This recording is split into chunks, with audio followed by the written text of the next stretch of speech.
Welcome to the New Year edition of Meet the GIMP. My name is Rolf Steinert and I'm recording this in Bremen, northern Germany. Well, the New Year is the time for resolutions. And I think a lot of people have New Year resolutions, and the GIMP has also resolutions.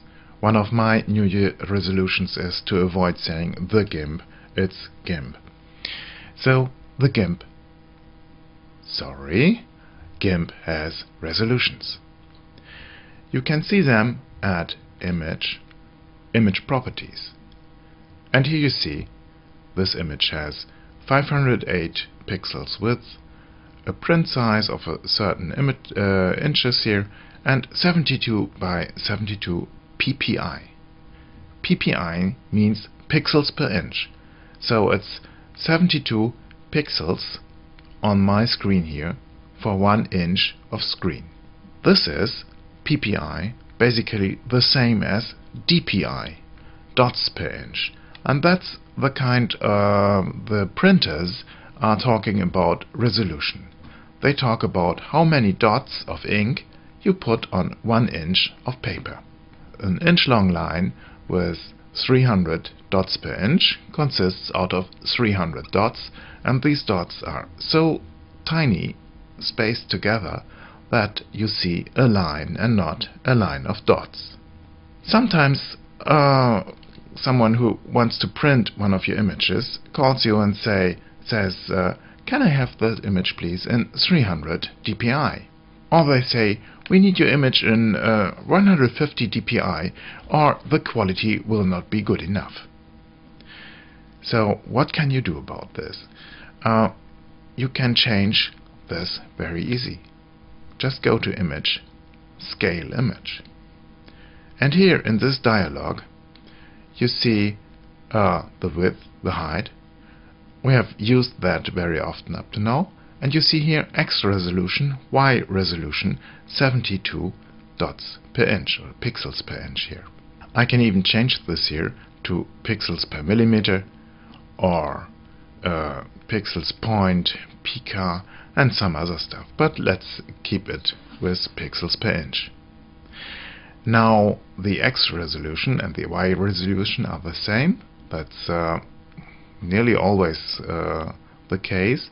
And I change this to 300 pixels per inch, or dots per inch.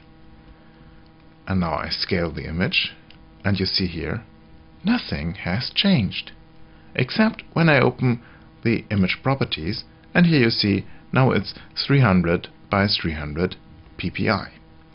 And the print size was something a little bit larger than a postcard before I changed this, and now it's like 3 big stamps or so.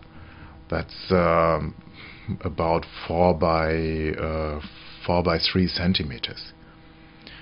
That's a big stamp. So I have changed nothing with the image except for the resolution. Nothing has changed on the screen. It's still 72 pixels per inch, and I can't say how large the image is on your screen just now. It depends if you look it on an iPod or on a big cinema screen in your home theater, and so this number is basically meaningless. It gets a meaning if you know that you want to print an image in the quality of 300 dots per inch. That is really good, and you want to have it in let's say 10 by 15 inches, then you see here this is by far not enough pixels, so you have to increase the pixels. But the quality of the image for the printer depends on how much pixels you have on the sides and how long or how big the area is you want to have printed. And that is a property that the printer can set, and it's not important that you have to set it in the image. But if someone calls you to set the image to 300 dots per inch, just do it and don't discuss this. I'll put some links to meaningful discussions about this to the show notes. You can look it up there.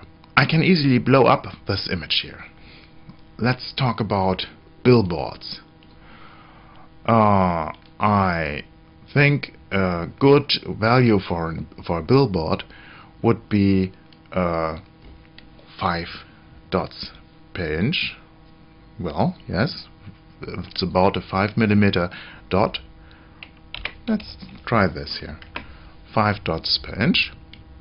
I scale the image. Nothing has changed, but now with image properties it's 100 by 76 inches. That is 2.50 meters. That would be a nice big poster with this image on it. This resolution is for us here basically meaningless unless you print your stuff, and then you have to think about it. Is your size of the image, your pixel dimensions here, are they enough to fill the paper?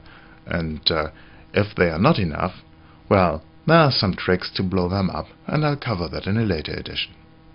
And for now, I just wish you a happy new year and say goodbye.